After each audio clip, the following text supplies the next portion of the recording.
Ang pagkalamansing ng mga mamahaling kubyertos sa mga porselanang plato ang tanging maririnig sa malawak na hapagkainan ng mansyon ng mga Montenegro. Sa ilalim ng nagkikislapang kristal na kandelero, ang lahat ay tila perpekto. Si Don Ricardo, isang biyudong milyonaryo, sa kalagitnaan ng kanyang edad, ay nakangiti habang pinagmamasdan ang kanyang 7 taong gulang na anak, si Aya, at ang kanyang magandang nobya si Michelle, isang perpektong larawan ng isang pamilyang muling nabubuo. Ngunit si Liza ang kanilang kasambahay na tahimik na nakatayo sa isang sulok. Ay alam na ang mga ngiti ay kasinungalingan at ang katahimikan ay puno ng lason.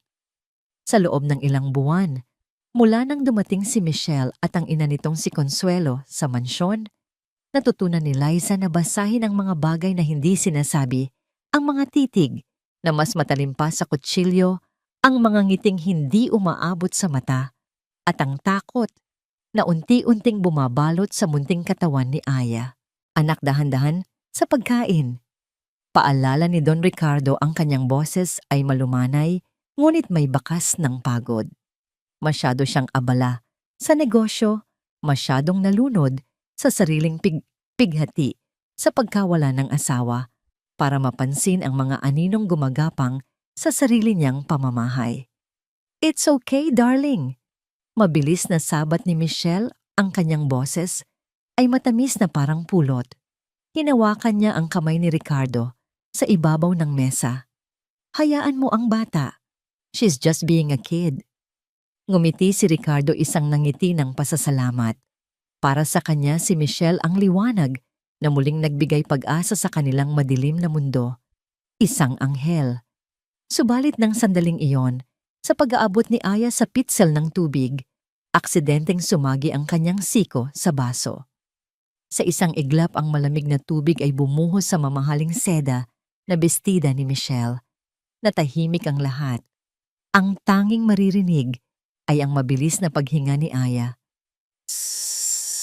"Sorry po, Tita Michelle." Nanginginig na sabi ng bata, ang kanyang mga mata ay nanlalaki sa takot. Mabilis na tumayo si Ricardo. "Diyos ko, Aya Michelle, I'm so sorry." Isang perpektong nangiti ang iginuhit ni Michelle sa kanyang mga labi. Umiling siya at tumawa ng mahina. "Ano ka ba, Ricardo? Tubig lang yan. It's nothing. Aksidente lang, di ba, Aya?" Tumingin siya sa bata, ang kanyang mga mata ay puno ng pag-unawa sa paningin ni Ricardo. Pero nakita ni Liza ang totoong nangyari. Nakita niya ang isang segundong pagbabago sa mukha ni Michelle nang tumapo ng tubig, isang kislap ng matinding galit. Isang halos hindi mapansing pagigting ng kanyang panga. Habang abala si Ricardo sa pagkuha ng serbilyeta para punasan ang bestida at habang ang lahat ng atensyon ay nasa kanya, ang kamay ni Michelle ay gumapang sa ilalim ng mesa. Mabilis at mariin niyang kinurot ang hita ni Aya. Isang kurot na puno ng gigil, sapat na para manlaki ang mga mata ng bata sa tahimik na sakit at takot. Napakagatlabi si Aya para pigilan ang pag-iyak at yumuko, itinatago ang mukha sa lahat. Walang sino man ang nakapansin, maliban kay Liza. Mula sa kanyang kinatatayuan, kitang-kita niya ang lahat. Ang pekeng ngingiti ni Michelle, ang sakit sa mga mata ni Aya, at ang pagkabulag ng isang amang pagod na sa kalungkutan. At sa sandaling iyon, isang malamig na kaba ang gumapang sa kanyang dibdib. Hindi ito ang unang beses. Matapos ang hapunan, habang nililigpit ni Liza ang mga pinagkainan, bumalik sa kanyang alaala ang dating sigla ng bahay na ito. Dati ang mga pasilyo ay puno ng tawanan ni Aya. Isang masayahin at bibang bata, laging may kwento mula sa eskwela, laging may drawing para sa kanyang ama. Ngunit mula nang dumating si Michelle, ang tawa ay napalitan ng bulong, ang sigla ay napalitan ng takot. Naglalaro na lang si Aya sa kanyang kwarto, palaging mag-isa na parang isang munting bilanggo. Si Liza mismo ay may sariling pinagdadaanan. Ang sahod niya sa mansyon ang bumubuhay sa kanyang pamilya, sa probinsya, lalo na sa kanyang inang may malubhang sakit sa puso. Bawat sentimo ay mahalaga. Kailangan niyang kumapit sa trabahong ito kahit na ang kapaligiran ay unti-unti nang nagiging impyerno. Ang pagkawala ng trabahong ito ay nangangahulugang hindi mapapagamot ang kanyang ina. Kaya pinili niyang manahimik magbingi-bingihan, magbulag-bulagan. Pero hanggang kailan?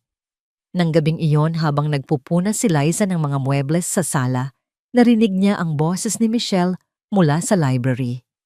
Nakaupo ito kaharap si Don Ricardo na abala sa pagpirma ng mga dokumento. "Ricardo darling," panimula ni Michelle, ang boses ay maingat na inilagay sa tono ng isang nag-aalalang ina. "Napapansin ko medyo nagiging mahiyain si Aya nitong mga nakaraang buwan. Palagi na lang siyang nag-iisa." Itinigil ni Ricardo ang pagsusulat at napabuntong hininga. "Alam ko. Siguro namimiss niya pa rin ang mama niya." "Exactly," mabilis na sabi ni Michelle. Lumapit siya at marahang hinaplos ang balikat ng nobyo. "And that's why I think I have a solution. May nahanap akong isang napakagandang elite boarding school sa Tagaytay. It's exclusive, perfect for her development. Makakatulong ito para mas maging sociable siya, magkaroon ng mga bagong kaibigan para sa ikabubuti niya." Tumingin si Ricardo kay Michelle, ang kanyang mga mata ay puno ng pagod at pag-asa. "Sa tingin mo?" "I'm sure of it, darling. It's the best thing for her. Kailangan niya ng bagong environment malayo sa mga alaala dito para makapagsimula siyang muli, para sa kinabukasan niya." Ang mga salita ni Michelle ay parang isang malambot na unan sa pagod na isip ni Ricardo. Isang mabilis na solusyon, isang paraan para maibsan ang sarili niyang pagkukulang bilang isang ama. Ang ideya na may ibang profesional na mag-aalaga sa emosyonal na pangangailangan ng kanyang anak ay isang malaking ginhawa. Tumango siya ng dahan-dahan. "Sige," sabi niya sa mahinang boses. "Kung sa tingin mo iyan ang makakabuti sa kanya, pagkakatiwalaan kita." Isang matagumpay na ngiti ang sumilay sa labi ni Michelle, isang ngiting hindi nakita ni Ricardo. "You won't regret this, darling. This is for our future family." Napatigil si Liza sa pagpupunas. Ang kanyang mga kamay ay nanlamig. Isang boarding school. Ilalayo si Aya, bakit ngayon pa? Bakit biglaan? Ang puso niya ay nagsimulang kumabog ng malakas, isang babala na may mas malalim at mas madilim na plano sa likod ng matatamis na salita. Umalis siya roon, dala ang mabigat na pakiramdam. Habang papunta siya sa kusina, napadaan siya sa silid kung saan madalas tumambay si Consuelo. Bahagyang nakaawang ang pinto. Narinig niya ang boses ni Michelle sa telepono, kausap ang ina nito. Iba na ang tono nito ngayon, walang lambing, walang pag-aalala.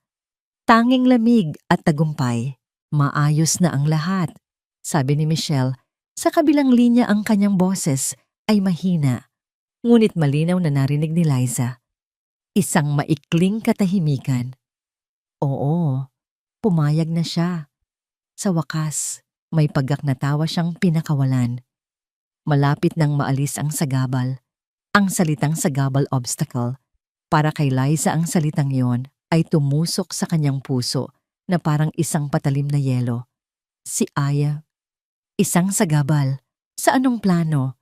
Naniga si Liza sa kanyang kinatatayuan habang ang kadiliman sa loob ng mansyon ay tila lalo pang kumapal, at alam niyang nasaksihan niya ang simula ng isang bagay na napakasama. Ang araw ng pag-alis ni Aya ay dumating nang mas mabilis kaysa sa inaasahan. Walang mahabang paalam. Walang mga luhang pumatak mula sa mga magulang. Tanging ang malamig na hangin ng umaga at ang nakabibinging katahimikan ang naging saksi. Nakatayo si Ricardo sa may pinto. Suot ang kanyang business suit, hawak ang briefcase. Lumuhod siya para yakapin ang anak, isang yakap na tila minadali. "Be a good girl, okay daddy, we'll visit soon," sabi niya, isang pangakong mas tunog obligasyon kaysa pananabik.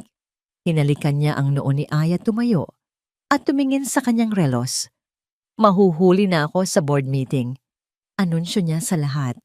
Si Michelle ang nag-aayos ng lahat, ang kanyang mga galaw ay mabilis at episyente na para bang nagpapadala lang siya ng isang pakete. Huwag kang mag-alala, darling. Ako na ang bahala. We'll miss you, sweetie. Sabi niya kay Aya, ngunit ang nangiti niya ay hindi man lang gumuhit ng saya sa kanyang mga mata. Si Consuelo naman ay tahimik na nakatayo sa tabi. Ang kanyang presensya ay sapat na para pabilisin ang kilos ng lahat. Si Aya ay parang isang manikang walang buhay, nakasuot ng bagong uniforme na tila masyadong malaki. Para sa kanyang payat na katawan, ang kanyang mukha ay maputla at walang emosyon. Hindi siya umiyak, hindi siya nagsalita. Ang tanging buhay ay nasa kanyang mga matang puno ng katanungan at tahimik na pagmamakaawa, mga matang palipat-lipat sa pagitan ng kanyang ama at ni Liza. Habang naglalakad si Aya patungo sa kotseng maghahatid sa kanya, sinadya niyang mapadaan malapit kay Liza na nagkukunwaring nag-aayos ng mga halaman sa paso. Sa isang iglap ng walang nakatingin, pasimple niyang isiniksik sa kamay ni Liza ang isang bagay, isang luma at gasgas na manika. Ang paborito niya. Ang tela nito ay kupas na, ang isang mata ay nawawala. Ngunit ito ang kasama ni Aya sa pagtulog gabi-gabi mula nang mamatay ang kanyang ina. Ito ang kanyang tanging kayamanan. Ingatan mo po siya para sa akin. Bulong ng bata, ang boses ay halos hangin na lang. Naramdaman ni Liza ang pag-init ng kanyang mga mata. Hinawakan niya ng mahigpit ang manika at tumango, isang tahimik na pangako sa pagitan nilang dalawa. Pagkatapos noon, sumakay na si Aya sa kotse. Walang kaway, walang lingon.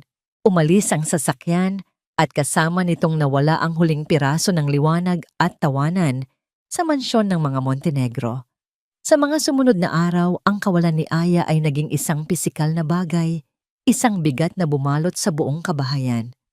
Ang dating masayang mansyon ay naging isang malaking museo, malamig at walang buhay.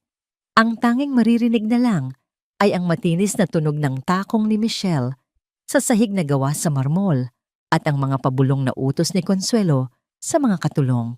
At sinimulan nila ang pagbabago. Unang pinalitan ang mga kurtina sa sala mula sa malambot na kulay krema na pinili ng yumaong asawa ni Ricardo, naging madilim na kulay abo ito. Sumunod ang mga painting sa pasilyo. Ngunit ang pinakamasakit para kay Liza ay nang isang umaga, nakita niya ang isang malaking kahon sa labas ng library.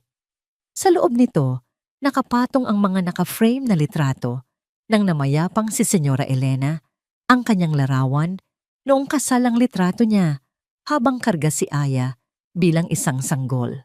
Ang lahat ay nakataob, handa ng itapon sa bodega. Panahon na para mag-move on, sabi ni Consuelo kay Liza nang mapansin niyang nakatitig ito sa kahon. Ang kanyang boses ay walang emosyon. Magsisimula na ng bagong buhay si Ricardo. Hindi makakatulong ang mga multo ng nakaraan. Multo. Ganoon na lang nila ituring ang babaeng minsan ay naging reyna ng bahay na yon. Isang linggo pagkatapos umalis ni Aya, dumating si Catherine, ang nakababatang kapatid ni Ricardo. Isang matalino at prangkang abogada, si Catherine ay hindi kailanman nagkaroon ng tiwala kay Michelle. May dala siyang malaking paper bag mula sa isang kilalang toy store. Nasaan ang pamangkin ko? I missed her birthday last week, kaya babawi ako. Masayang bati niya pagpasok. Sinalubong siya ni Michelle, suot ang kanyang pinakamatamis na ngiti. Oh, Catherine, how nice of you to visit. Pero sayang wala si Aya. Kumunot ang noo ni Catherine. Wala saan nagpunta. Nasa isang napakagandang boarding school sa Tagaytay. We're so proud of her. It's for her social development, paliwanag ni Michelle, na para bang iyon ang pinakamagandang balita sa mundo. Huminto si Catherine. Tinitigan niya si Michelle mula ulo hanggang paa. Talaga, aling eskwelahan. May kliyente akong may-ari ng isa sa mga pinakamalaking eskwelahan doon. Baka pwede kong ipakiusap na bigyan ng special attention si Aya. Ang ngiti ni Michelle ay bahagyang natigilan. It's a very new and exclusive school. Baka hindi mo pa naririnig. The Meadows Developmental Academy. The Meadows. Inulit ni Catherine, isinasaisip ang pangalan. Biglaan naman yata. Hindi man lang nabanggit ni Kuya sa akin. It was a quick decision para sa ikabubuti ng bata. Mabilis na sagot ni Michelle, ang kanyang boses ay nagsisimula nang magkaroon ng bahid ng iritasyon. Ang pag-uusap ay naging isang palitan ng matatalim na salita na nakabalot sa pilit na paggalang. Naramdaman ni Liza ang tensyon habang naghahain siya ng tsa. Alam niyang sinusubukan ni Catherine na butasin ang mga kasinungalingan ni Michelle. Nang gabing iyon, habang nililinis ni Liza ang kwarto ni Michelle, napansin niya ang isang bagay na kakaiba. Punong-puno ang basurahan. Habang kinukuha niya ang laman nito para ilagay sa plastic bag, isang maliit na bagay ang kumislap sa ilalim ng ilaw. Dinukot niya ito mula sa mga pinagbalatan ng prutas at mga resibo. Isang SIM card, biyak sa gitna isang malinaw na pagsadya para hindi na magamit. Nanlamig ang mga kamay ni Liza. Ang isang normal na tao ay itatapon lang ang lumang SIM card ng buo. Bakit kailangang sirain ito? Ano ang nasa loob nito na ayaw ni Michelle na makita ng iba? Ang puso niya ay kumabog ng mabilis. Sa isang kilos na hindi niya pinag-isipan, ibinulsa niya ang 2 piraso ng SIM card. Isang maliit na bagay, pero para sa kanya ito ay isang pisikal na piraso ng kanyang lumalaking hinala. Ito ang unang pagkakamali ni Michelle. Bago matulog, dumaan si Liza sa sala kung saan nakaupo si Ricardo at Michelle nanonood ng TV. Nakapatong ang ulo ni Michelle sa balikat ni Ricardo, ang perpektong imahe ng pagmamahalan. "Darling," malamig na sabi ni Ricardo, sapat na para marinig ni Liza. "Namimiss ko na si Aya. Pwede ba natin siyang tawagan bukas, video call man lang?" Hinaplos ni Michelle ang kanyang pisngi. Ang kanyang boses ay puno ng pag-unawa at awtoridad.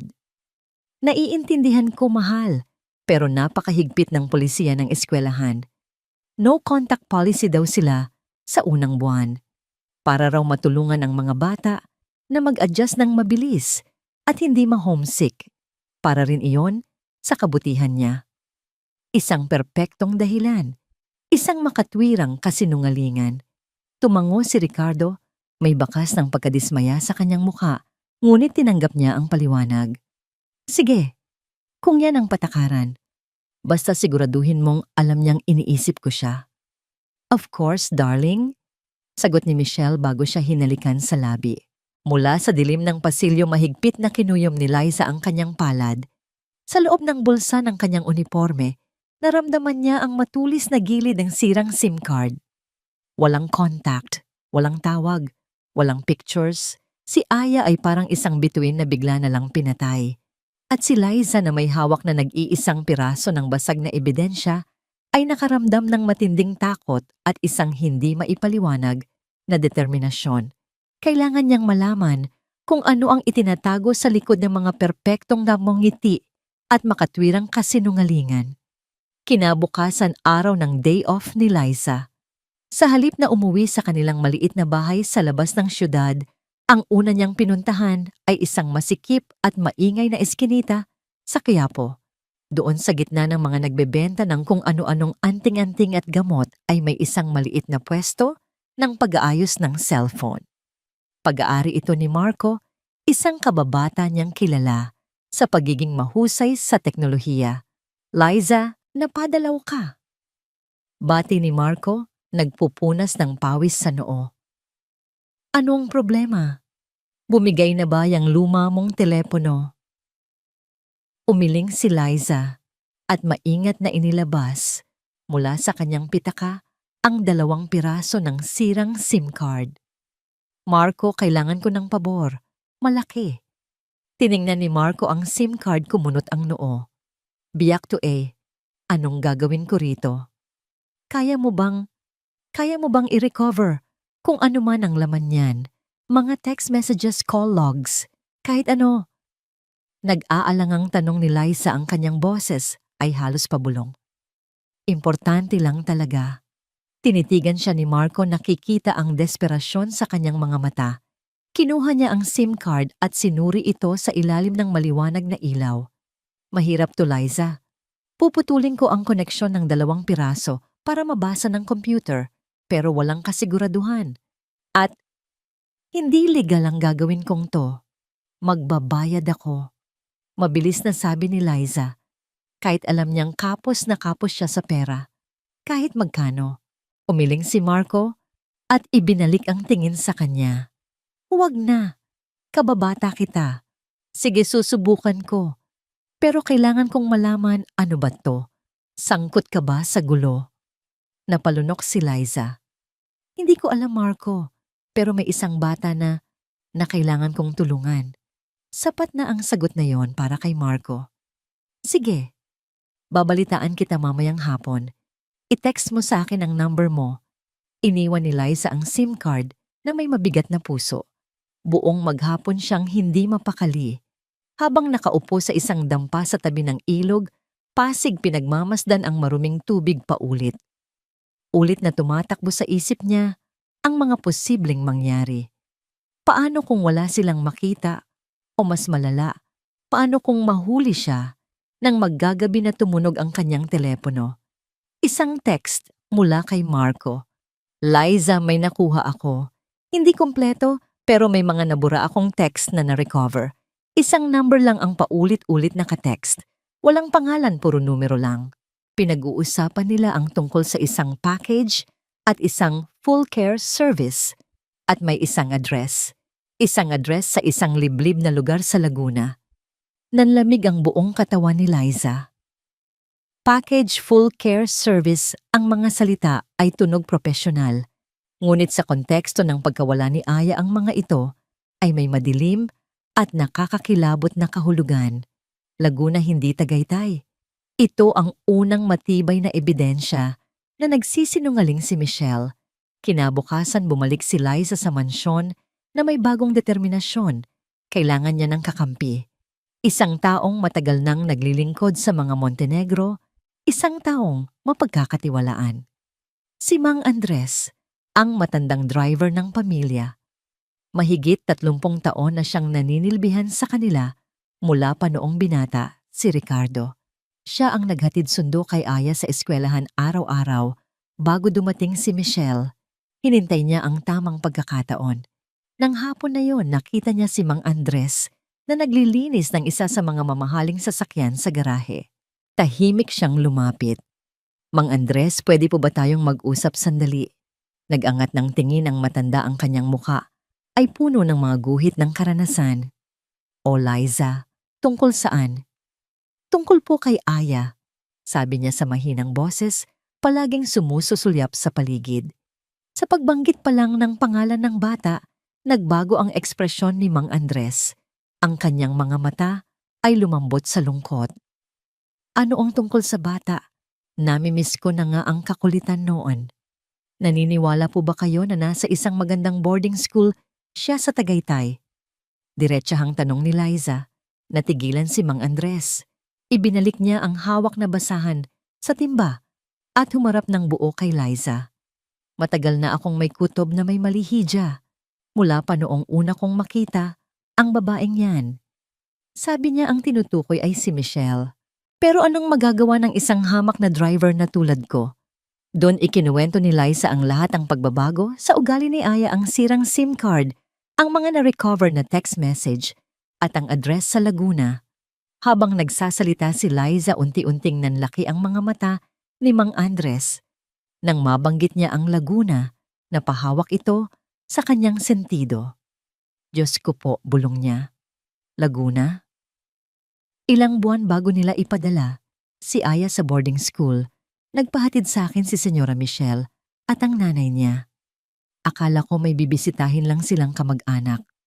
Pero ang pinuntahan namin, isang lugar na liblib, walang karatula, isang lumang gusali na napapalibutan ng mataas na pader. Kinabahan ako noon dahil sa hitsura ng lugar. Nagmadali silang bumaba at sinabihan akong maghintay. Pagbalik nila, mukha silang balisa.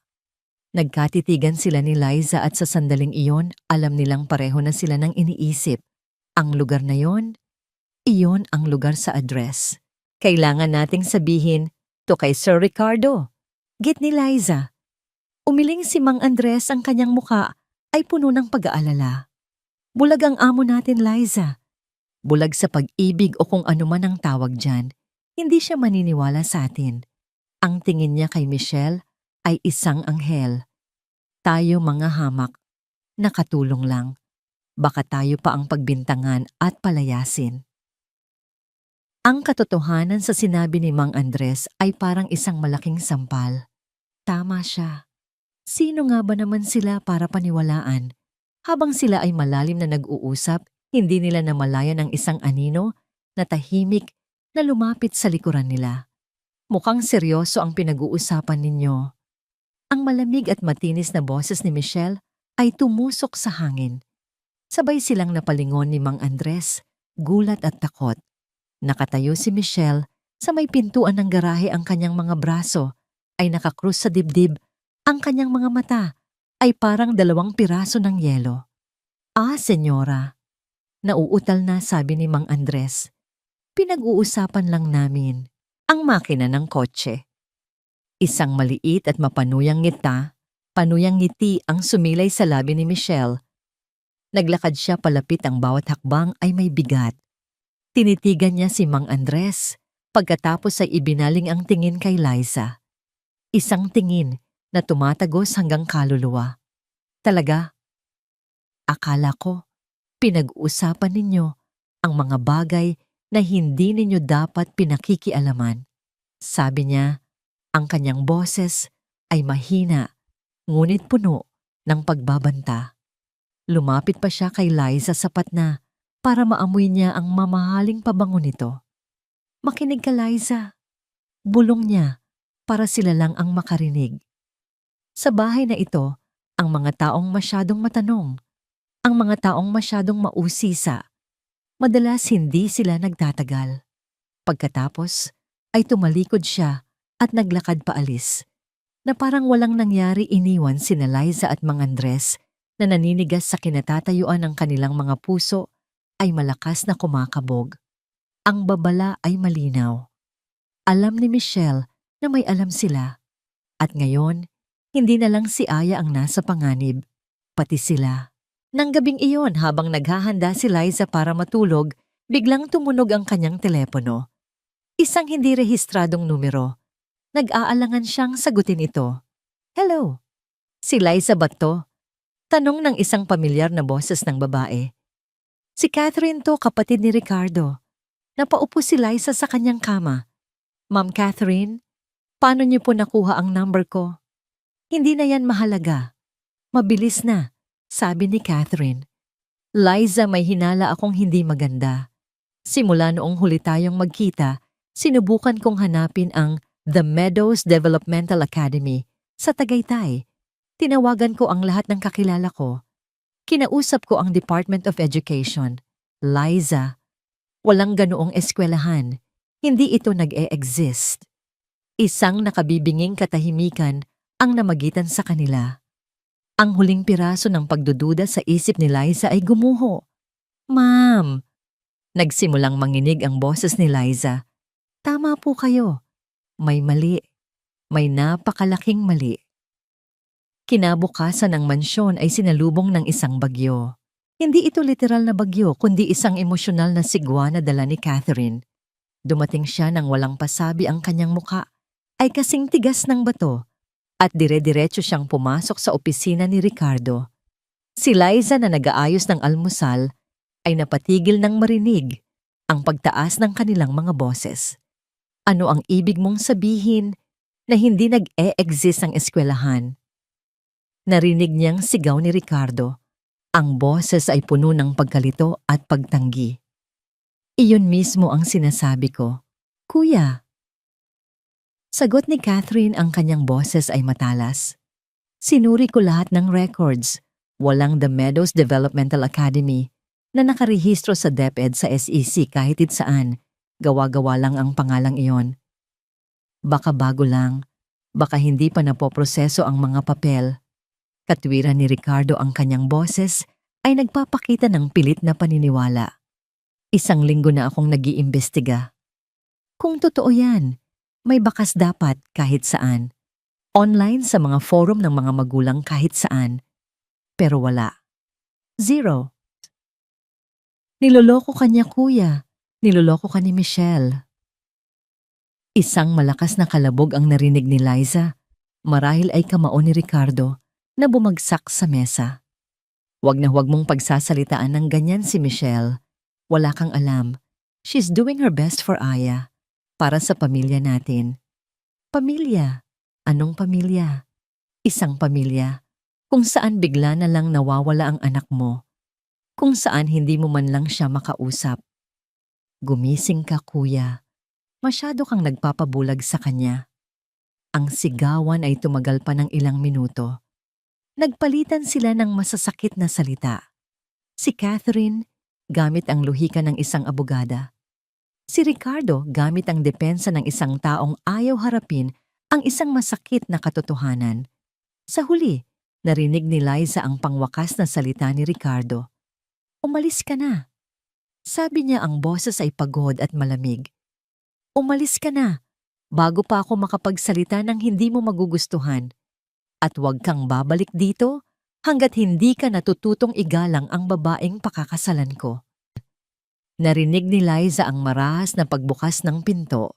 Lumabas si Catherine, ang kanyang mukha ay namumula sa galit at frustrasyon. Nagtama ang kanilang mga mata. Sa isang segundong yon nakita ni Liza ang pagkatalo sa mga mata ng abogada. Umiling si Catherine at mabilis na umalis. Ngunit ang mga salita niya ay naiwan parang mga lason na unti-unting kumakalat sa isip ni Ricardo. Kahit ipinagtanggol niya si Michelle, ang buto ng pagdududa ay naitanim na. Sa mga sumunod na gabi, napansin ni Liza ang pagbabago kay Don Ricardo. Madalas siyang tulala, malalim ang iniisip. Hating gabi, kapag akala ng lahat ay tulog na, nakikita siya ni Liza na pumupunta sa dating kwarto ni Aya. Bubuksan niya ang pinto, uupo sa gilid ng kama at hahawakan ang naiwang teddy bear ng anak. Isang gabing ganoon tahimik na sumunod si Liza. Mula sa bahagyang nakaawang na pinto, pinanood niya ang amo. Nakaupo si Ricardo sa dilim yakap ang teddy bear. Ang malapad niyang balikat ay bahagyang nanginginig. Hindi niya ito nakikitang umiiyak, ngunit nararamdaman niya ang bigat ng kalungkutan nito. Isang amang nangungulila, ngunit pinipigilan ang sarili na aminin ito. Ang eksenang yun ang nagbigay ng lakas ng loob kay Liza. Kung walang gagawa ng paraan, malulunod si Ricardo sa mga kasinungalingan ni Michelle. Kailangan niyang makakuha ng patunay, isang bagay na hindi kayang pagdudahan ni Ricardo kahit gaano pa siya nabubulag sa pagmamahal kay Michelle. Isang pagkakataon ang dumating ng gabing iyon. Nagkaroon ng isang malaking pagtitipon ang mga kaibigan ni Ricardo sa mansyon. Puno ng ingay, tawanan at alak. Habang abala ang lahat sa salo-salo, naisipan ni Liza na ito na ang tamang pagkakataon. Mang Andres mo. Bulong niya nang makasalubong ang matandang driver sa pasilyo. Kailangan ko po ng tulong niyo. Ano na naman yan, Liza? May nalaman ka na naman ba? Tanong ni Mang Andres, halata ang pag-aalala. Sabi ni Ma'am Catherine, walang boarding school na ganoon. Kailangan nating malaman kung nasaan talaga si Aya. At alam ko po kung saan tayo pwedeng magsimula. Tumingin si Liza sa direksyon ng garahe. Yung sasakyan po na pinagamit ni Ma'am Michelle kay Mang June noong mga nakaraang buwan. Bahagyang kumunot ang noo ni Mang Andres. Yung lumang van ginagamit yun ni Michelle para sa mga errands niya raw, pero hindi naman siya sumasama si Mang June lang. Gusto ko pong silipin kung ano ang laman ng van, Mang Andres. Baka po may maiwan doon na ebidensya. Nag-aalangan si Mang Andres. Delikado yan, Liza, kung mahalata ni Michelle. Kung hindi po natin gagawin, sino pa po si Sir Ricardo hindi maniniwala? Si Ma'am Catherine. Nasa malayo pa siya. Kailangan nating gawin to para kay Aya. Ang determinasyon sa boses ni Liza ay hindi matatawaran. Napabuntong hininga si Mang Andres. Nakita niya ang sarili niyang takot sa mga mata ng bata. Ang takot na nararamdaman niya noon nang makita niya ang lugar sa Laguna. Sige, pero mag-ingat ka. Hindi natin alam kung anong mga nakatagong sikreto ang itinatago ng mga yon. Habang ang mga bisita ay nagkakatuwaan sa salatahimik na nagtungo sina Liza at Mang Andres sa garahe. Binuksan ni Mang Andres ang isang maliit na pinto sa gilid at itinuro ang lumang van na nakaparada sa pinakamalayong sulok. Diyan yan. Madalas iniwan lang yan ni Michelle kung saan-saan. Minsan nagpapadrive sa kanya sa mga importanteng lakad niya. Hindi naman binubuksan ni Mang Jun yan dahil wala naman daw siyang pakialam. Nanginginig ang kamay ni Liza habang papalapit sa van. Maingat niyang binuksan ang pinto. Bumungad sa kanya ang amoy ng luma at kemikal. Madilim sa loob. Tanging ang mga bag na puno ng kung anong laman ang mga nakikita. Nagsimula siyang maghalongkat. May mga bag na may label na cleaning supplies pero iba ang amoy parang may halong gamot. May mga dokumento na nakatago sa ilalim ng mga ito pero ang mga ito ay puro resibo ng mga mamahaling bilihin. Maya-maya sa ilalim ng isang malaking kahon na may nakasulat na baby clothes donation, natagpuan ni Liza ang isang maliit na kahon na metal. Hindi ito ordinaryo. Nakalock ito, ngunit may nakasulat sa gilid ng kahon isang pangalan. Hindi ang pangalan ni Aya, kundi isang pangalan na hindi niya pamilyar, Clara. At sa gilid nakasulat ang isang petsa halos 9 na taon na ang nakalilipas. Nanginginig ang mga kamay ni Liza habang binuksan niya ang kanyang telepono. Sinubukan niyang kunan ng litrato ang kahon at ang pangalan. Pero bago niya pa man ito magawa, isang malakas na tunog ang nagmula sa labas ng garahe. Sino kayo? Isang lalaki ang sumigaw. Ang boses ay tila isa sa mga security guard ng mansyon.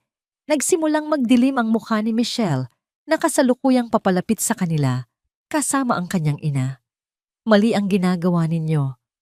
Sigaw ni Michelle, ang kanyang mukha ay puno ng galit. Mabilis siyang lumapit sa van, tila gustong agawin ang kahon mula sa mga kamay ni Liza. Ano to? Singhal ni Michelle, tinuturo ang kahon. Anong ginagawa niyo sa gamit ko? Hindi ito gamit mo, Michelle. Sigaw ni Liza, hawak ng mahigpit ang kahon. Ito ang katotohanan, hindi ba? Sinubukan ni Michelle na agawin ang kahon. Nagkaroon ng maikling sabunutan.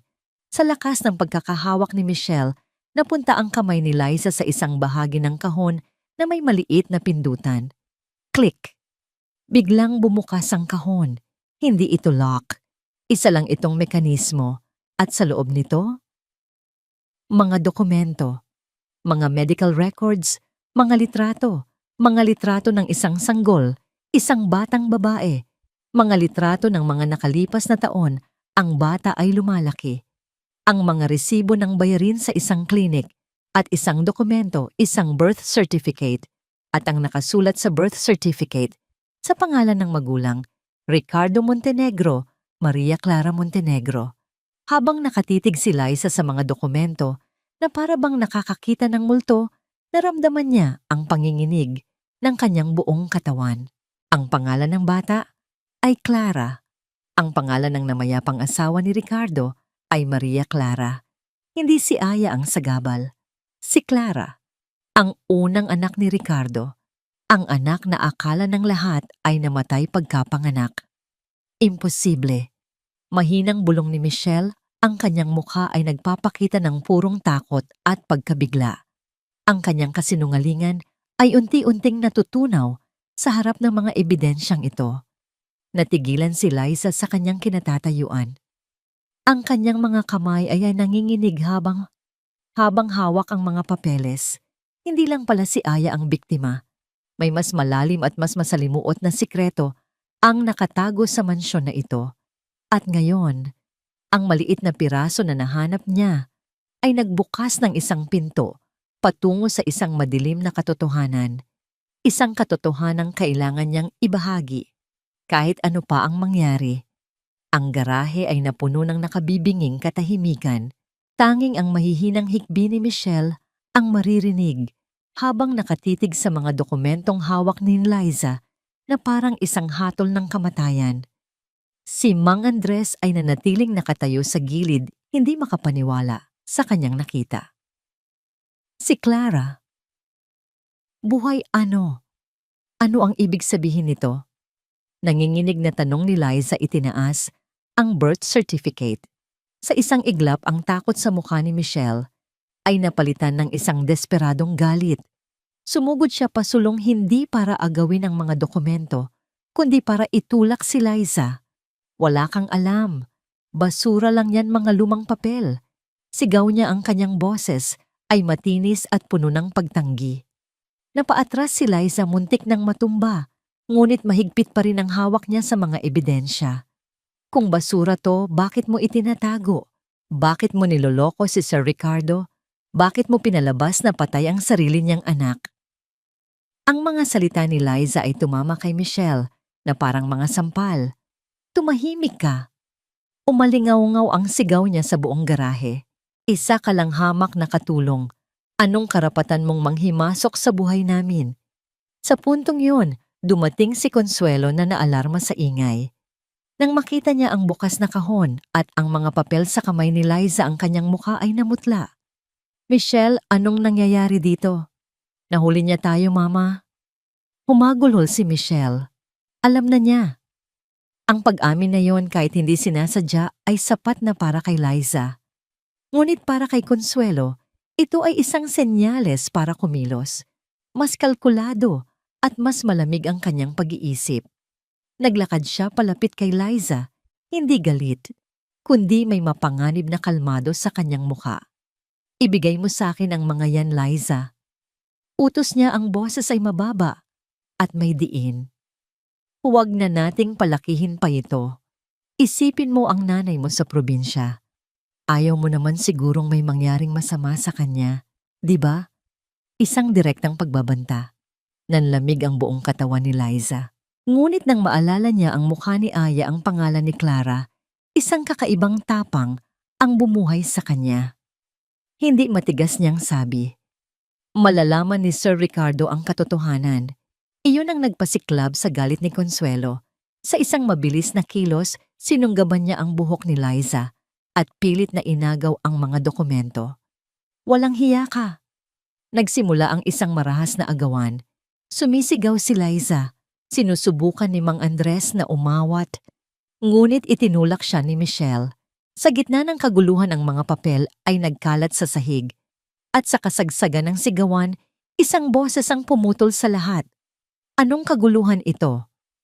Nakatayo sa pintuan ng garahe si Don Ricardo, kasama si Catherine. Naakit sila ng ingay mula sa pagtitipon. Ang masayang ekspresyon sa mukha ni Ricardo ay biglang naglaho na palitan ng pagkalito at pag-aalala. Natigilan ng lahat. Binitawan ni Consuelo si Liza. Si Michelle ay napasandal sa van humihingal. Ang unang nakita ni Ricardo ay si Liza na may gusot na damit at namumulang pisngi.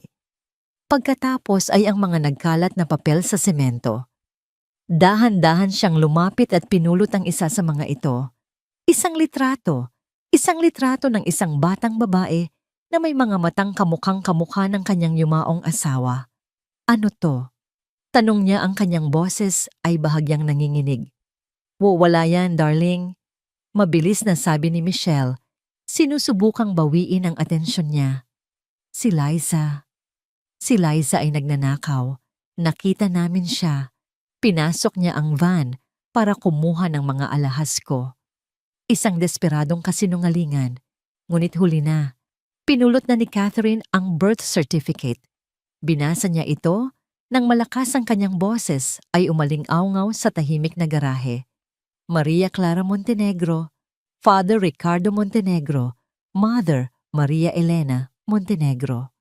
Bumagsak ang mga balikat ni Ricardo na parang isang gusaling gumuho.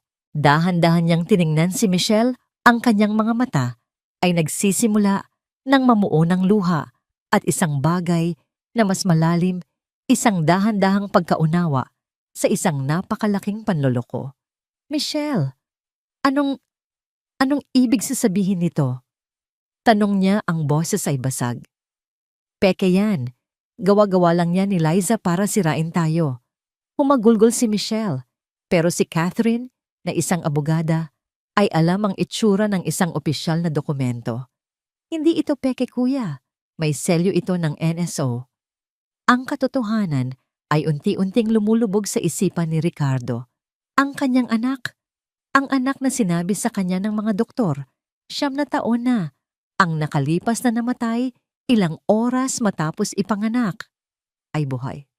Tumingin siya kay Liza hindi na bilang isang katulong, kundi bilang isang tagapagdala ng isang katotohanang hindi niya kayang harapin. Pagkatapos ay tumingin siya kay Michelle, ang babaeng pinagkatiwalaan niya, ang babaeng minahal niya. Bakit? Iyon lang ang salitang lumabas sa kanyang bibig. Isang tanong na puno ng sakit at pagtataksil. Dito na sumabog ang lahat. Nawala na ang kontrol ni Michelle. Dahil dahil bangkarote na kami. Dahil ito lang ang paraan para maisalba ko ang pamilya ko, para maisalba kita sa kalungkutan mo. Sa pamamagitan ng pagsisinungaling, sa pamamagitan ng pagtatago sa sarili kong anak. Sigaw ni Ricardo, ang kanyang sakit ay nagiging galit. Hindi mo maiintindihan. Tama ka, hindi ko maintindihan. Lumapit si Ricardo kay Michelle. Saan? Saan ang anak ko? Walang sagot. Tanging mga hikbi lang. Ang atensyon ng lahat ay napunta kay Liza. Siya na lang ang may natitirang piraso ng palaisipan. Ma'am Catherine, sabi ni Liza nanginginig pa rin. May isa pa po. Si Aya. Wala po siya sa Tagaytay. Nasa Laguna po siya. Doble ang dagok para kay Ricardo. Hindi lang isa, kundi 2 anak niya ang nasa ilalim ng panloloko ni Michelle. Sa puntong yon nawala na sa sarili si Ricardo. Ngunit hindi si Catherine. Siya ang nanatiling matatag. Lumapit siya kay Michelle, ang kanyang mga mata ay nag-aapoy sa galit. Hindi ko alam kung anong uri kang demonyo. Sabi ni Catherine, ang kanyang boses ay malamig at kontrolado. Pero sisiguraduhin kong magbabayad ka sa lahat ng ito. Habang nakatayo si Michelle umiiyak, at talunan kumuha si Catherine ng isang baso ng tubig mula sa dispenser sa gilid ng garahe. Kalmado siyang naglakad pabalik. At sa harap ni Ricardo, sa harap ng lahat ibinuhos niya ang malamig na tubig sa mukha ni Michelle. Splash! Natigilan si Michelle basang-basa at nanginginig, hindi lang sa lamig, kundi sa kahihiyan. Para yan sa paghuhugas ng lahat ng dumi at kasinungalingan na dinala mo sa pamamahay na ito. Deklara ni Catherine, ang kanyang boses ay matigas na parang bakal. Ang eksenang yon ang nagpabagsak sa lahat ng natitirang depensa ni na Michelle at Consuelo. Si Ricardo ay napaupo sa sahig, hawak ang litrato ng kanyang hindi kilalang anak, umiiyak ng walang tunog. Tinawagan ni Catherine ang kanyang mga tauhan. Magpadala kayo ng team. May kailangan tayong hanapin sa Laguna. Agad-agad. Pagkatapos ay lumingon siya kay Liza, ang kanyang mga mata ay puno ng paggalang at pasasalamat. Liza, salamat. Utang namin sa iyo ang buhay ng mga pamangkin ko. Ngunit hindi pa tapos ang laban. Habang abala ang lahat at habang si Ricardo ay nalulunod sa kanyang pighati, isang desisyon ang nabuo sa isip ni Michelle. Kung babagsak siya, isasama niya ang lahat. Hindi pa to tapos. Bulong niya sa sarili habang ang tubig ay tumutulo mula sa kanyang buhok at isang mapanganib na kislap ang nabuo sa kanyang mga mata. Kahit na nabisto, na hindi pa rin siya tapos. Ang kasal sa isip niya ay dapat pa ring magpatuloy. Ang mansyon ay naging isang kaharian ng pekeng katahimikan. Sa labas ang mga hardinero at wedding planner ay nagmamadaling tinatapos ang mga huling dekorasyon. Libu-libong puting rosas ang nakapalibot sa hardin, mga kumikinang na ilaw ang isinabit sa mga puno at isang arko na gawa sa mga bulaklak ang itinayo sa gitna ng altar. Isang perpektong larawan para sa isang perpektong kasal. Ngunit sa loob ang hangin ay mabigat at puno ng hindi sinasabing mga salita. Matapos ang iskandalo sa garahe, si Ricardo ay nagkulong sa kanyang opisina. Si Michelle at Consuelo ay pinagbawalan ni Catherine na lumapit sa kanya.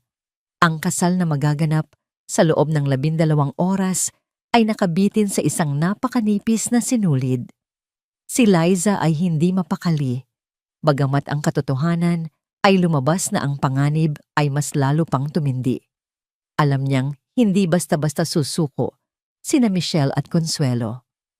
Habang nagpupunas siya ng isang florera sa pasilyo, narinig niya ang mahinang pag-uusap mula sa silid-aklatan. "Wala na tayong pag-asa, ma?" "Umiiyak na," sabi ni Michelle. Galit na galit si Ricardo. Si Catherine, ipapakulong daw tayo. "Tumigil ka sa pag-iyak." Mariing saway ni Consuelo. "Hindi pa tapos ang lahat. Ang kasal ang tanging alas natin. Kapag nakasal na kayo, mag-iiba ang ihip ng hangin. Bilang asawa, may karapatan ka sa yaman niya. Hindi niya tayo basta-basta maitatapon. Kailangan lang nating makarating sa altar." "Pero paano? Ayaw na niya akong makita." "May paraan." Sabi ni Consuelo, ang boses ay naging isang mapanganib na bulong. "Gamitin mo ang kahinaan niya. Gamitin mo ang alaala ng asawa niya." Samantala, sa loob ng kanyang madilim na opisina, nakaupo si Ricardo sa kanyang silyang gawa, sa katad nakatingin sa kawalan. Sa ibabaw ng kanyang mesa ay nakakalat ang mga litrato at dokumento ni Clara. Sa tabi nito ay ang luma at kupas na manika ni Aya na iniwan kay Liza. Pinagtagpi-tagpi niya ang mga taon ng kasinungalingan. Naramdaman niya ang matinding sakit ng isang ama na ninakawan hindi lang ng isang anak, kundi ng 2. Sunod-sunod siyang uminom ng brandy, umaasang mapapawi nito ang sakit, ngunit lalo lang nitong pinatindi ang kanyang mga bangungot. Nakita niya ang mukha ni Aya na umiiyak, tinatawag ang kanyang pangalan. Nakita niya ang isang batang babae na hindi niya kilala nagtatanong kung bakit siya iniwan. Ang bigat ng pagkakasala ay dumadagan sa kanyang dibdib. Sa isang iglap tumayo siya. Sapat na. Hindi na siya magpapaloko. Pupuntahan na niya ang Laguna. Hahanapin niya si Aya at kakansilahin niya ang kasal na ito, ang kasal na itinayo sa pundasyon ng mga kasinungalingan. Hawak na niya ang susi ng kanyang kotse nang bumukas ang pinto ng opisina. Pumasok si Michelle. Hindi ang Michelle na galit o desperado, kundi isang Michelle na mukhang basag at talunan. Ang kanyang mukha ay maputla, ang kanyang mga mata ay namumumugto sa kaiiyak. Wala siyang suot na alahas at ang kanyang buhok ay bahagyang magulo. "Ricardo," sabi niya sa basag na boses, "alam kong galit ka. May karapatan ka. Pero bago mo ako itakwil ng tuluyan, pakinggan mo muna ako. Kahit ito na lang ang huli." Hindi sumagot si Ricardo, ngunit hindi rin siya umalis. Hudyat iyon para magpatuloy si Michelle. Dahan-dahan siyang lumapit, bawat hakbang ay puno ng pag-iingat. "Nagkamali ako, Ricardo. Isang malaking pagkakamali. Pero maniwala ka, ginawa ko lang ang lahat dahil mahal kita." Isang mapait na tawa ang kumawala kay Ricardo. "Mahal, tinago mo ang anak ko at tinatawag mong pagmamahal yan." "Natakot ako." Humagulgol si Michelle. "Noong una kitang makilala, nakita ko kung gaano kakadurog sa pagkawala ni Elena. Araw-araw dala mo ang bigat ng kanyang alaala. At noong nalaman ko ang tungkol kay Clara, nabuhay siya. Natakot ako na kapag bumalik siya, babalik din ang lahat ng sakit. Babalik ka sa nakaraan at iiwan mo ako." Ang kanyang mga salita ay maingat na pinili, bawat isa ay idinisenyo para tusukin ang pinakamalambot na bahagi ng puso ni Ricardo, ang kanyang dalamhati para sa yumaong asawa. Tungkol naman kay Aya, pagpapatuloy niya, nakita kong nahihirapan siyang tanggapin ako. Akala ko, kung mailalayo ko siya pansamantala, matututunan niyang mahalin ako bilang bagong ina. Malinis ang intensyon ko, Ricardo, pero mali ang naging paraan ko. Patawarin mo ako. Tinitigan siya ni Ricardo, ang kanyang galit ay unti-unting nababalutan ng pagkalito. Ang babaeng nasa harap niya ay hindi mukhang isang halimaw. Mukha siyang isang babaeng nagkamali dahil sa sobrang pagmamahal, isang perpektong pag-arte. Ang kasal, sabi ni Ricardo. Kanselahin mo kung gusto mo. Mabilis na sagot ni Michelle, puno ng drama. Handa akong tanggapin, pero isipin mo ang kahihiyan na idudulot nito sa pangalan ng pamilya mo. Isipin mo ang mga bisita, ang media. Bukas pagkatapos ng seremonya, kahit sa papel lang, pangako ako mismo ang lalayo. Ibibigay ko sa iyo ang annulment. Kailangan lang nating malampasan ang bukas para mailigtas ang reputasyon mo. Ang alok ay tila isang sakripisyo, isang huling akto ng pagmamahal para protektahan siya. Muli ang pagod at nalilitong isip ni Ricardo ay nahulog sa bitag. Ang ideya ng pagharap sa isang malaking iskandalo ay nakakapanghina. Marahil tama si Michelle, ituloy ang kasal at pagkatapos ay ayusin ang lahat ng tahimik. Tumango siya ng dahan-dahan, isang halos hindi mapansing galaw. Ngunit para kay Michelle, iyon ay isang malaking tagumpay. Sa kabilang bahagi ng mansyon sa maliit na silid ng mga kasambahay, nagpupulong sina Liza, Mang Andres at Catherine na kararating lang. Hindi tayo maaaring maghintay sa pulis, mariing sabi ni Catherine habang inilalatag ang isang mapa ng Laguna sa maliit na mesa. Masyadong maraming proseso. Baka kung ano na ang mangyari kay Aya, tayo mismo ang kukuha sa kanya. Pero paano, ma'am? Tanong ni Mang Andres. Bantay sarado ang lugar na yon. May plano ako, sabi ni Catherine. Mang Andres, ikaw ang magmamaneho. Gagamitin natin ang delivery van ng catering para hindi ka hina-hinala. Liza, ikaw ang sasama sa akin. Ikaw ang nakakaalam sa itsura ni Aya. Bukas ng madaling araw, bago pa man magliwanag, kikilos tayo. Paano si Sir Ricardo? Nag-aalalang tanong ni Liza. Pumayag na po siyang ituloy ang kasal. Isang malamig na ngiti ang sumilay sa labi ni Catherine. Ang kuya ko ay pansamantalang nabulag, pero kapag nakita na niya ang kalagayan ng anak niya, ang sarili niyang mga mata, ang gigising sa kanya, mula sa pagkakatutulog na yan. Kailangan lang nating maiharap si Aya sa kanya bago pa man siya makapagsabi ng I do. Ang plano ay simple, ngunit lubhang mapanganib. Isang karera laban sa oras. Habang ang gabi ay lumalalim, ang tatlong magkakaibang grupo ay may kanya-kanyang pinaghahandaan. Si Ricardo nalulunod sa alak at mga kasinungalingan, naghahanda para sa isang kasal na hindi niya gusto. Sina Michelle at Consuelo naghahanda para sa kanilang huling panalo. At sina Liza, Catherine at Mang Andres naghahanda para sa isang misyon ng pagsagip na magtatakda ng kapalaran ng lahat. Ang gabi, bago ang bagyo, ay tahimik. Ngunit sa ilalim ng katahimikang yon, ang kidlat ay nag-aabang ng sumiklab. 4:00 ng madaling araw, ang kadiliman ay makapal pa. At ang tanging naririnig sa paligid ng mansyon ay ang huni ng mga kuliglig.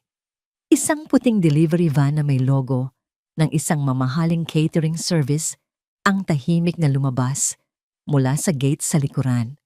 Walang nakaalam na sa loob nito ay hindi mga pagkain o bulaklak ang laman, kundi sina Catherine, Liza at Mang Andres, 3 taong may iisang misyon.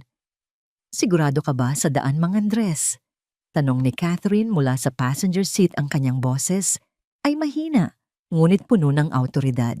Nakasuot siya ng simpleng itim na damit at baseball cap, malayong malayo sa kanyang karaniwang itsura bilang isang sopistikadang abogada.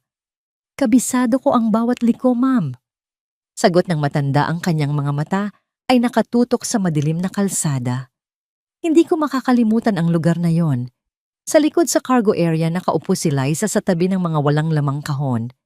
Ang puso niya ay dumadagundong sa kanyang dibdib. Yakap niya ang isang maliit na backpack na naglalaman ng tubig, biskwit at isang maliit na flashlight. Sa loob ng backpack ay nakatago rin ang luma at kupas na manika ni Aya. Umaasa siyang magbibigay ito ng kahit kaunting lakas sa bata kapag nahanap na nila ito. Ang biyahe papuntang Laguna ay tila walang katapusan. Ang bawat minutong lumilipas ay parang isang oras. Habang papalayo sila sa syudad, ang mga ilaw ng poste ay unti-unting nawawala, napapalitan ng madidilim na hanay ng mga puno.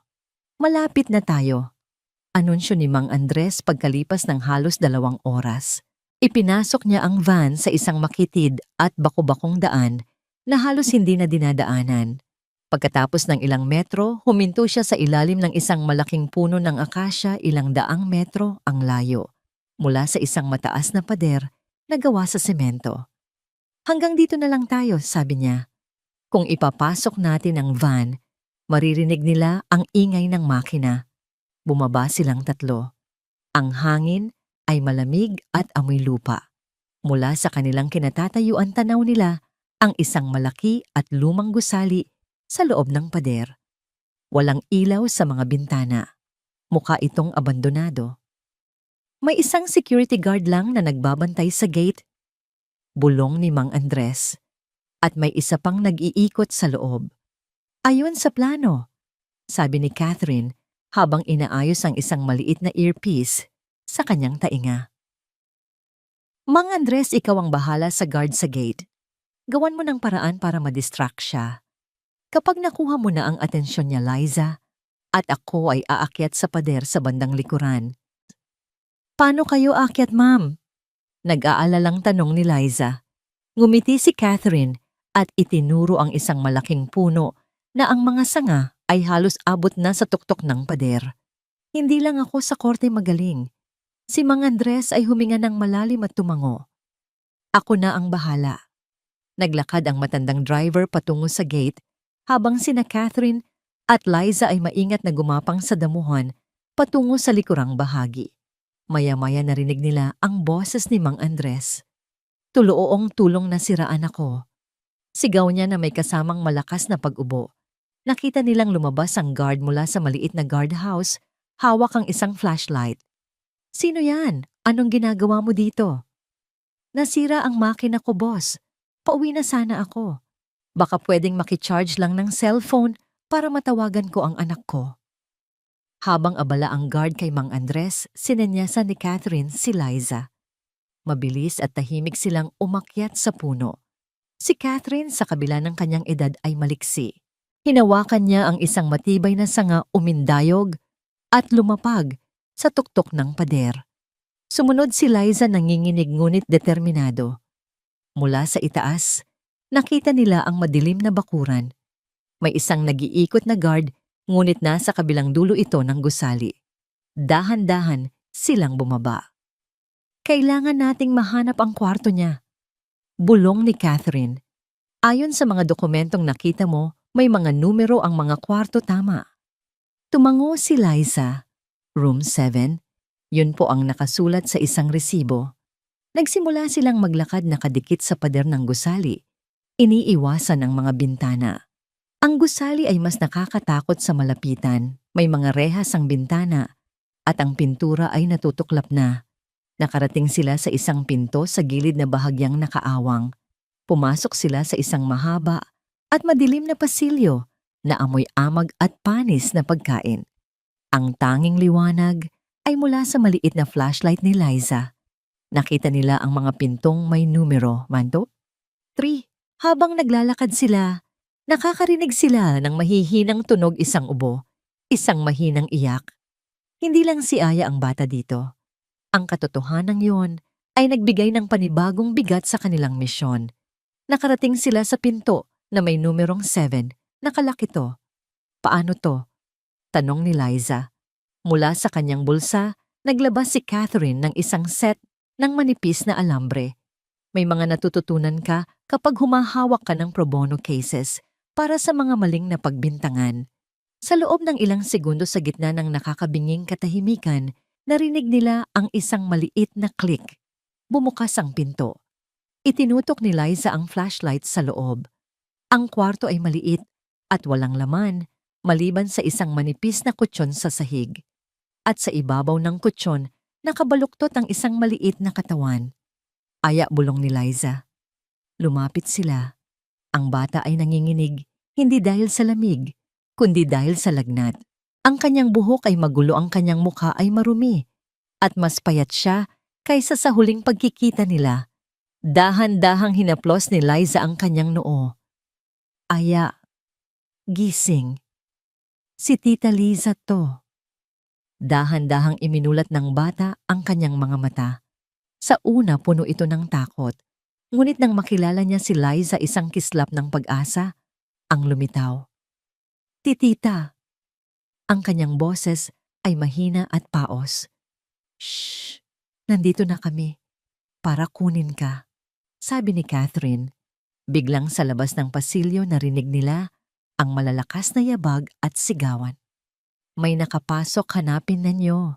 Nahuli na sila. Ang nag-iikot na guard ay malamang napapunta na sa kanilang direksyon. Dalian niyo't sigaw ni Mang Andres mula sa earpiece ni Catherine. Papunta na sila dyan. Walang oras para mag-isip. Binuhat ni Catherine si Aya na halos walang timbang. Liza, mauna ka, buksan mo ang mga pinto. Tumakbo sila palabas ng kwarto. Sa dulo ng pasilyo nakita nila ang anino ng guard na papalapit. Lumiko sila sa kabilang direksyon, hinahanap ang pinto sa likod na sinabi ni Mang Andres. Ang pagtakas ay isang malabong sunod-sunod na mga pangyayari pagtakbo sa madidilim na pasilyo, pag-iwas sa mga kalat sa sahig, ang bigat ng paghinga ni Aya sa balikat ni Catherine at ang tunog ng mga yabag na humahabol sa kanila. Nakarating sila sa pinto sa likuran. Nakapadlock ito. Wala na tayong daan, sigaw ni Liza. Pero si Catherine ay hindi sumuko. Nakita niya ang isang bintanang may rehas na maluwag na ang isang tornilyo. Tulungan mo ko. Gamit ang lahat ng kanilang lakas, sinipa at tinulak nila ang rehas. Sa huli bumigay si ito. Isa-isang lumusot. Si Catherine, ang huli bitbit si Aya. Nang makalabas sila, ang liwanag ng umaga ay nagsisimula nang gumuhit sa kalangitan. Malayo na ang lalakbayin. Kailangan nilang makabalik sa van. Hindi na natin kayang tumakbo, sabi ni Catherine, hingal na hingal. Ngunit sa sandaling iyon, isang ugong ng makina ang narinig nilang papalapit. Hindi ito ang tunog ng sasakyan ng mga guard. Ito ay ang tunog ng luma, ngunit pamilyar na makina ng delivery van. Mula sa kakahuyan lumabas si Mang Andres, minamaneho ang van na parang isang action star. Sakay, sigaw niya. Mabilis silang sumakay sa likod. Bago pa man makalabas ang mga guard mula sa gusali, humarurot na paalis ang van, iniwan ang madilim na lugar na yon. Habang nasa biyahe, pabalik binalot ni Liza ng kumot si Aya. Binigyan niya ito ng tubig at inilabas ang lumang manika. Nang makita ito ng bata, sa unang pagkakataon sa loob ng mahabang panahon, isang maliit na ngiti ang sumilay sa kanyang mga labi. Niyakap niya ito ng mahigpit. Nakarating na kami sa Slakes. Anunsyo ni Mang Andres. Anong oras na? Tanong ni Catherine. Tumingin si Liza sa kanyang relo. 6:30. Ang kasal ay magsisimula sa loob ng 2 oras. Ang araw ay sumisikat na at sila ay nasa gitna ng isang karera laban sa oras. Ang kanilang misyon ay kalahati pa lang natapos. Kailangan nilang makarating sa mansyon bago pa man masabi ang mga salitang magbubuklod kina Ricardo at Michelle magpakailanman. Ang hardin ng mansyon ng mga Montenegro ay nagmistulang isang eksena mula sa isang fairy tale. Ang mga bisita na nakasuot ng kanilang pinakamamahaling damit at alahas ay nagkalat sa damuhan, humihigop ng champagne at nagpapalitan ng mga pilit na papuri. Ang isang string quartet ay tumutugtog ng malumanay na musika ni Vivaldi, ngunit ang himig nito ay hindi kayang pagtakpan ang isang kakaibang tensyon na lumulutang sa hangin. Sa paanan ng altar, nakatayo si Don Ricardo na parang isang estatwa. Perpekto ang kanyang suot na puting tuksido, ngunit ang kanyang mukha ay walang buhay. Ang kanyang mga mata ay nakatingin sa malayo, hindi sa mga bisita, kundi sa isang espasyong tanging siya lang ang nakakakita. Ang bawat ngiti na ibinibigay niya sa mga bumabati ay pilit at panandalian. Mula kagabi, siya ay isang taong nawawala sa sarili niyang kasal. Sa isang sulok malapit sa buffet table, nakatayo si Michelle na papaligiran ng kanyang mga abay. Siya ang larawan ng isang perpektong nobya. Ang kanyang puting bestida na dinisenyo ng isang sikat na couturier ay kumikinang sa ilalim ng araw. Ang kanyang buhok ay perpektong nakaayos at ang kanyang kolorete ay walang kapintasan.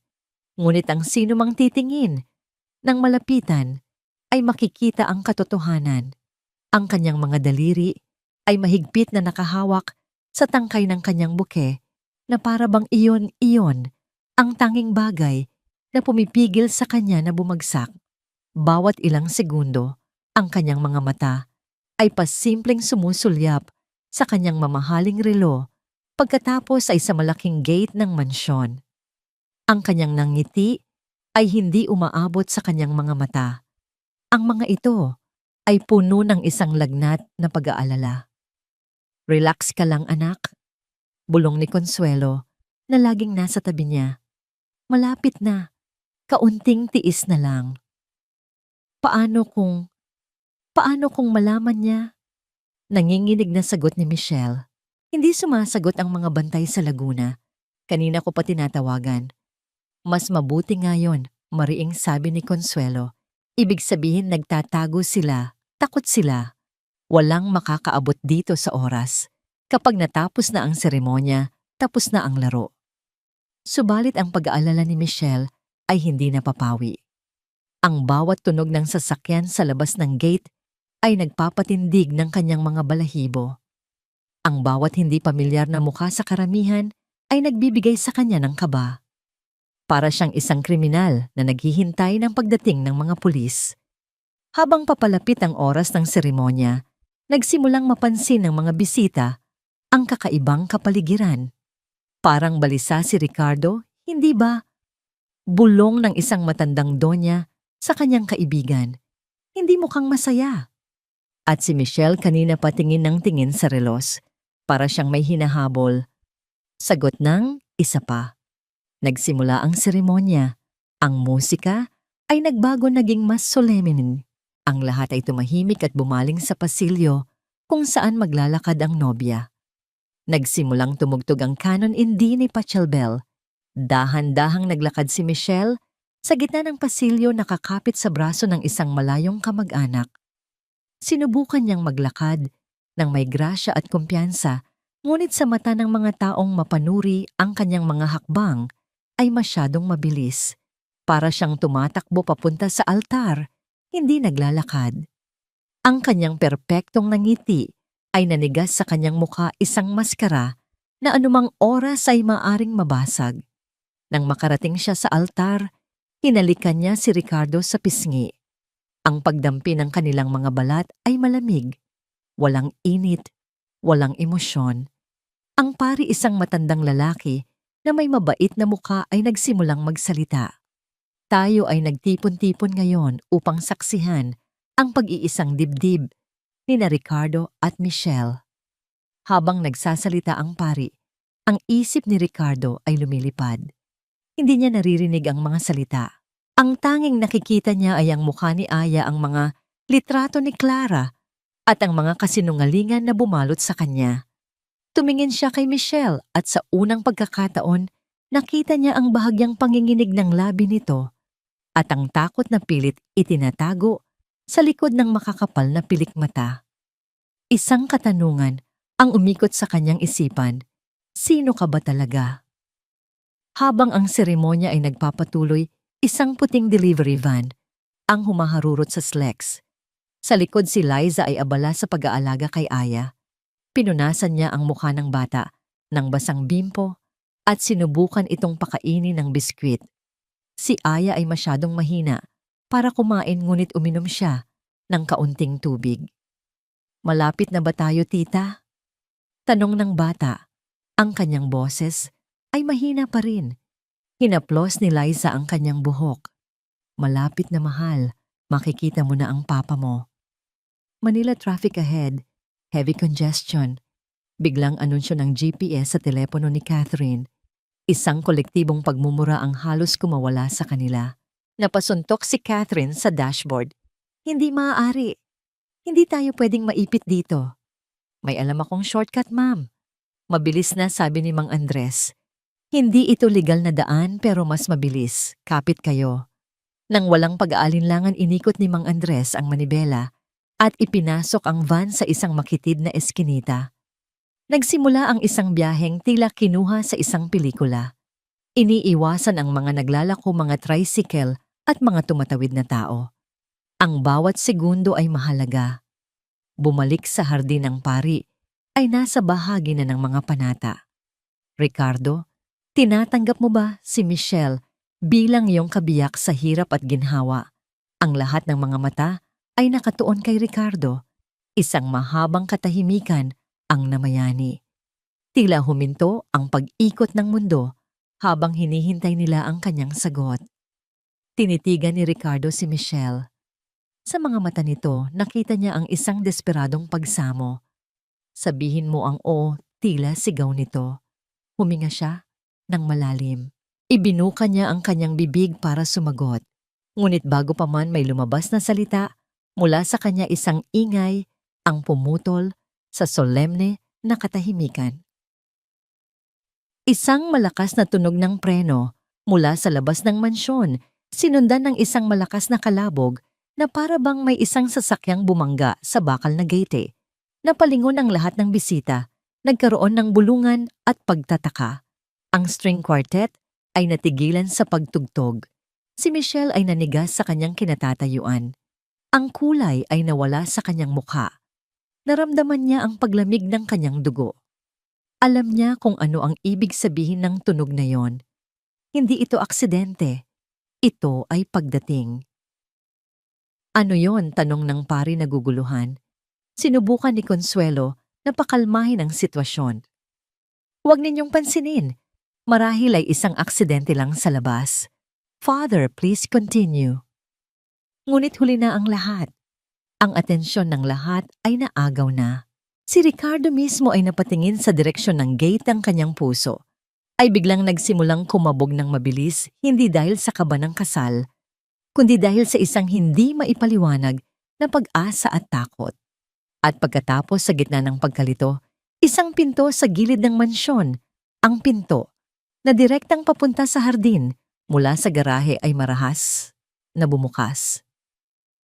Bang isang pinto na bihira ng gamitin, isang pinto na dapat ay nakakandado. Ang lahat ng ingay ay namatay, maging ang hangin ay tila huminto sa pag-ihip. Ang lahat ng mga ulo kasama na ang kay Ricardo at Michelle ay sabay-sabay na lumingon sa direksyong yon. Ang sumunod na imahe ay mananatili sa alaala ng lahat ng naroroon magpakailanman. Dahan-dahang humakbang palabas mula sa dilim ng pasilyo ang isang matandang lalaki na hingal, si Mang Andres. At sa likod niya inaalalayan ng isang bata, isang napakapayat na batang babae na nakasuot ng damit na marumi at punit-punit ang kanyang buhok ay magulo. Ang kanyang mga mata ay malaki at takot. Sa gitna ng kanyang maliit at payat na mukha, sa unang tingin, hindi siya makilala ng karamihan. Ngunit para kay Ricardo, ang paghinto ng kanyang mundo ay ganap. Ang pagtibok ng kanyang puso, ang paghinga sa kanyang mga baga. Ang bata, ang kanyang anak. Nanigas si Michelle sa tabi niya. Isang mahinang tunog ang kumawala sa kanyang lalamunan, isang tunog ng purong takot at pagkatalo. Hindi, bulong niya, hindi maaari. Ang perpektong musika ay tuluyan ng natapos. Ang perpektong kasal ay nabasag. Ang kumpas ng kasinungalingan ay tuluyan ng nawala sa tiempo. At sa gitna ng nasirang seremonya, nagsisimula pa lang ang tunay na drama. Ang hardin ay binalot ng isang katahimikan na mas mabigat pa sa pinakamatinding sigaw. Ang bawat isa sa daan-daang bisita ay nakatayo na, Parang mga estatwa ang kanilang mga mata ay nakapako sa munting figura na inaalalayan ni Mang Andres. Ang hangin mismo ay tila nagpipigil ng hininga. Si Aya na nakakapit ng mahigpit sa kamay ng matandang driver ay dahan-dahang itinaas ang kanyang tingin. Pinagmasdan niya ang dagat ng mga hindi pamilyar na muka, ang naglalakihang mga bulaklak at ang nakasisilaw na araw. Ang lahat ay nakakatakot at napakalaki para sa isang batang katatakas lang mula sa kadiliman. Ngunit ang kanyang mga mata ay may iisang hinahanap at nakita niya ito. Sa dulo ng pasilyo ng mga bulaklak sa ibabaw ng altar, nakatayo ang kanyang ama sa isang boses na mahina basag at halos hindi marinig. Ngunit sa katahimikan ng sandaling iyon ay umalingaw-ngaw na parang isang kulog isang salita ang kumawala mula sa kanyang mga labi. Papa, ang salitang iyon. Ang simpleng salitang iyon ang bumasag sa pagkakatulog ni Ricardo. Para siyang sinampal ng katotohanan. Nawala ang pagkalito, nawala ang pag-aalinlangan. Ang tanging natira ay ang dalisay at matinding damdamin ng isang ama. Bumagsak ang lahat ng pader na itinayo sa paligid ng kanyang puso. Sa isang iglap, hindi na siya ang milyonaryong negosyante. Hindi na siya ang nobyong malapit ng ikasal. Siya ay isang ama na nakita ang kanyang nawawalang anak. Aya, ang kanyang sigaw ay puno ng sakit, pagsisisi at pagmamahal. Hindi niya ininda ang seremonya. Hindi niya pinansin ang pari. Binalewala niya ang daan-daang matang nakatingin sa kanya. Sa isang kilos na puno ng desperasyon, tumakbo siya mula sa altar. Tinakbo niya ang haba ng pasilyo, nilagpasan ang mga nagulat na abay. Ang kanyang mga mata ay nakatuon lamang sa kanyang anak. Nang makita ni Michelle ang ginawa ni Ricardo, isang primal na takot ang sumakop sa kanya. Sinubukan niyang habulin ito, hinawakan ang braso nito. Ricardo, sandali, patibong yan. Huwag kang maniwala. Ngunit ang Ricardo na humarap sa kanya ay hindi na ang lalaking kaya niyang manipulahin. Tinabig niya ang kamay ni Michelle ng buong lakas, isang kilos na hindi niya sinadya. Ngunit puno ng galit na naging sanhi para matumba ang nobya sa damuhan ang kanyang perpektong bestida ay nagusot sa lupa. Huwag mo akong hawakan. Umalingaw-ngaw ang kanyang sigaw. Nagpatuloy siya sa pagtakbo hanggang sa marating niya si Aya. Lumuhod siya sa harap ng bata, ang kanyang mamahaling tuksido ay nabahira ng lupa. Ang kanyang mga kamay ay nanginginig. Habang dahan-dahan niyang hinaplos ang pisngi ng kanyang anak. Ang balat nito ay mainit sa lagnat. Ang mga buto nito ay mararamdaman sa ilalim ng manipis na balat. Nakita niya ang mga pasa sa braso nito, ang madilim na bilog sa ilalim ng mga mata nito. Ang bawat detalye ay isang saksak sa kanyang puso. Ang luha ay sunod-sunod na bumuhos mula sa kanyang mga mata. Anak ko, Diyos ko, anong ginawa nila sa'yo? Niyakap niya si Aya ng mahigpit na parang sa pagyakap na yon ay maibabalik niya ang lahat ng nawalang panahon, mapapagaling ang lahat ng sugat. Umiyak si Aya sa balikat ng kanyang ama, isang iyak na matagal na niyang kinimkim, iyak ng takot ng pangungulila at sa wakas ng ginhawa. Ang eksena ay nagdulot ng malakas na bulungan mula sa mga bisita. Ang pagkalito ay napalitan ng pagkaunawa at pagkatapos ay nanggalit. Ang lahat ng mga mata ay bumaling kay Michelle na hirap na tumatayo mula sa kanyang pagkakasalampak, tinutulungan ng kanyang ina. Walang hiya sila. Sigaw ng isang bisita. Ito ba yung sinasabi nilang nasa boarding school? Tanong ng isa pa, puno ng panunya. Sa gitna ng kaguluhan, isa pang tao ang lumabas mula sa pinto sa gilid. Si Liza. Tahimik siyang naglakad, dala ang isang folder. Sa likod niya ay si Catherine. Ang kanyang mukha ay seryoso at matigas. Ano ang ibig sabihin nito, Michelle? Tanong ng isa sa mga ninong, isang respetadong business tycoon. Ang kanyang boses ay puno ng galit. Kasinungalingan yan. Sigaw ni Michelle, ang kanyang boses ay umaatungal na.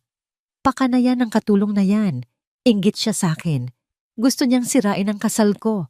Sinugod niya si Liza na para bang sa pisikal na pananakit ay mabubura niya ang katotohanan. Ngunit bago pa man niya maabot si Liza, humarang si Catherine. Subukan mo hamon ni Catherine, ang kanyang mga mata ay nag-aapoy. Sa halip na makipagsabunutan si Catherine ay nanatiling kalmado. Kumuha siya ng isang baso ng malamig na tubig mula sa isang waiter na natigilan sa gilid. Sinabi ko na sa'yo noon. Sabi ni Catherine, ang kanyang boses ay malamig. Ngunit malinaw na naririnig ng lahat. Oras na para hugasan ng dumi na dinala mo sa pamilya namin. At sa pangalawang pagkakataon, sa harap ng daan-daang saksi, ang malamig na tubig ay bumuhos sa mukha ni Michelle. Flash. Isang kolektibong hininga ng pagkabigla ang narinig mula sa mga bisita na mabilis na napalitan ng mga palakpak at pagsang-ayon mula sa ilan. Napahiyaw si Michelle sa galit at kahihiyan, basang-basa at talunan. Si Consuelo ay sinubukang ipagtanggol ang anak. Mga walang utang na loob. Matapos ang lahat ng ginawa namin para sa pamilyang ito? Ginawa, tanong ni Liza sa wakas, ay nagsalita, ang kanyang boses ay matatag at malakas. Ito ba ang ginawa ninyo? Binuksan niya ang folder at inilabas ang mga litrato na palihim niyang kinunan sa Laguna, ang maruming kwarto, ang rehas sa bintana, ang listahan ng mga pangalan ng bata. Ipinakita niya ito sa mga bisitang malapit. Kumalat ang mga litrato kamay sa kamay, bawat isa ay nagdaragdag sa galit ng karamihan. Hindi lang si Aya, pagpapatuloy ni Liza. May isa pa, si Clara, ang panganay na anak ni Sir Ricardo na pinalabas ninyong patay. Ang revelasyong yon ay ang huling pako sa kabaong. Ang bulungan ay naging isang malakas na sigawan. Ang mga bisita na kanina lang ay mga kaibigan at kasosyo sa negosyo ay naging isang nagkakaisang hukom. Si Ricardo, habang yakap pa rin si Aya, ay dahan-dahang tumayo. Dinala niya ang kanyang anak palayo sa kaguluhan. Naglakad siya pabalik sa altar, hindi para ituloy ang kasal, kundi para harapin ang babaeng sumira sa kanyang buhay. Ang kanyang mukha ay kalmado, ngunit ang kanyang mga mata ay naglalaman ng isang bagyo. Tapos na, Michelle. Sabi niya, ang boses ay walang emosyon. Tapos na ang lahat. Hindi, Ricardo, pakinggan mo ko. Pagmamakaawa ni Michelle, lumuluhod sa harap niya. Ngunit hindi na siya tinitingnan ni Ricardo. Ang kanyang atensyon ay nasa kanyang anak. Sa gitna ng lahat ng ito, sa di kalayuan ang tunog ng sirena ng pulis ay nagsimulang marinig. Papalapit, papalakas. Narinig ito ni na Michelle at Consuelo. Ang kanilang mga mukha ay napuno ng purong takot.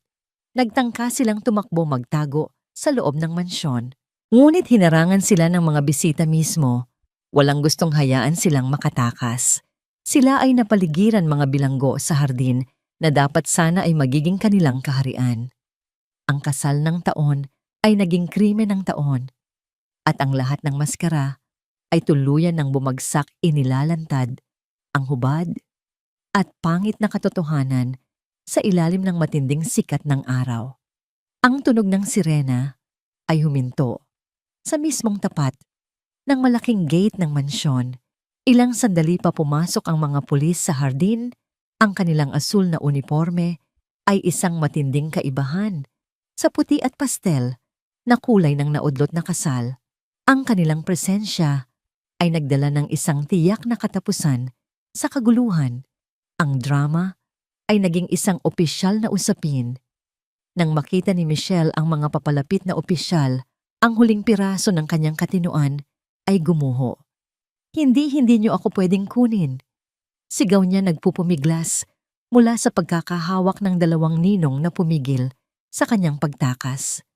Biktima lang ako. Biktima ako ng isang desperadong katulong.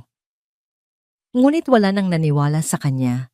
Si Catherine kalmado at handa ang lumapit sa hepe ng mga pulis.